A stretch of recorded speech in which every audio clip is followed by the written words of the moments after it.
Totoo yan. Diyan din ako nakaipon bago nakapag-affiliate. Totoo yan, guys.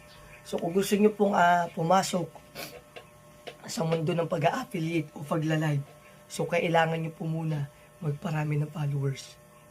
So paano po magparami ng followers dito sa TikTok? Napakadali lang. Alam ko na lagi nyo na po naririnig o nababasa ang proper engagement.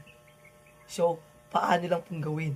Ang proper engagement, tapusin nyo po yung video na dumadaan sa FYP nyo. Pag natapos, pusuan, mag-comment at to peps mag-repost. Sa comment section guys, lahat na nag-comment kaibiganin, replyan ng pa-peps back or done.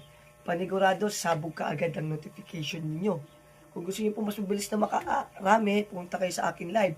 Pag nagbiblink na po yan, pumasok sa live ko. Kapag may extra coin kayo, mag-attendance kayo kagad o heart me. Tapos, laging tatandaan, kapag mayroon kayo nakita sa panel ko, kaibiganin nyo na po sila. Pag may nakitang plus sign, tapikin nyo na. Mag-tap-tap kayo ng screen, mag-share na live sa akin live. Para po, makita kayo maging aktibo. Be my top for gifter. Para po lahat kayo maging active at makita kayo sa live ko. Be patient lang po at respect sa ating live. Thank you so much po mga idol.